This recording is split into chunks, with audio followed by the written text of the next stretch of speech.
Kia ora. This presentation examines the articles and core principles of Te Tiriti or Waitangi and the leadership required in education to honour and uphold Te Tiriti and move our nation forward. Let's start with a quick recap of the basic history.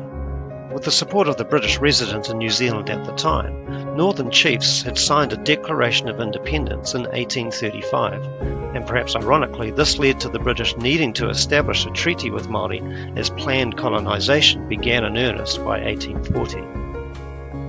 So, William Hobson duly arrived in New Zealand on the 29th of January 1840 as Lieutenant Governor of a colony that did not yet exist and the extent of which had not been decided.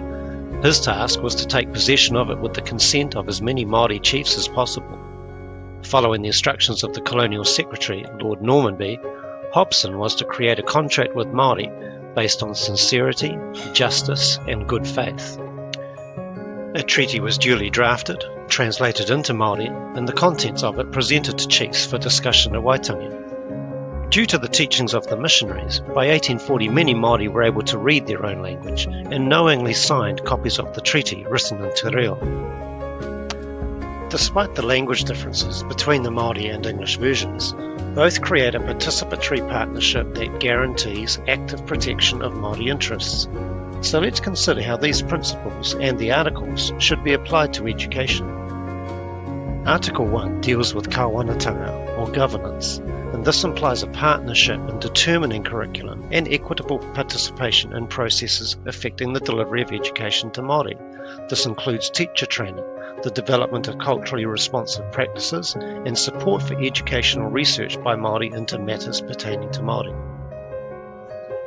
Article 2 protects the rights of Māori leaders to their tino rangatiratanga, or sovereignty, and this affords the protection of Māori ownership of their culture and language, and participation in all processes to support that. This requires Māori to have the right to influence and guide the delivery of education to Māori students, by Māori and by non-Māori alike.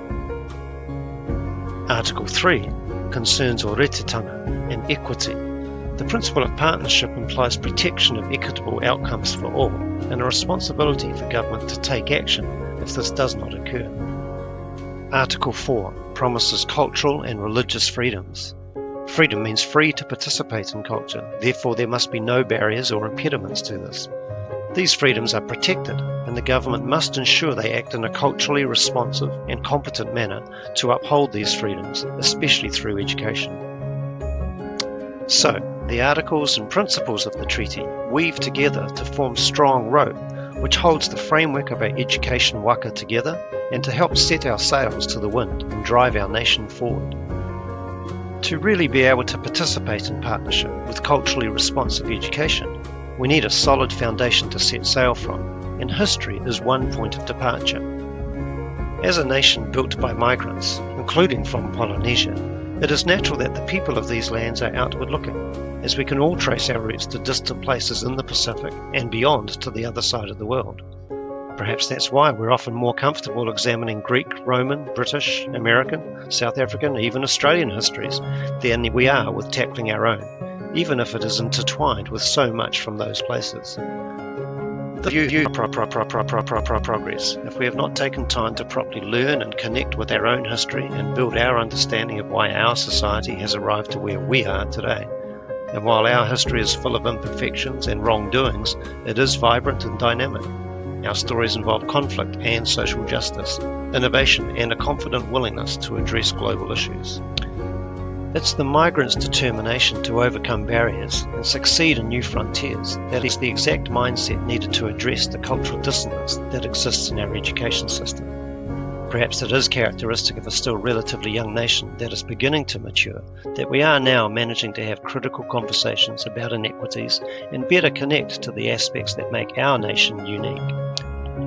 Our education system obviously has a responsibility to teach our history, and especially as a bicultural nation. But building a cohesive, equitable society that honours the principles of Te Tiriti requires a hands-on approach to culturally responsive leadership.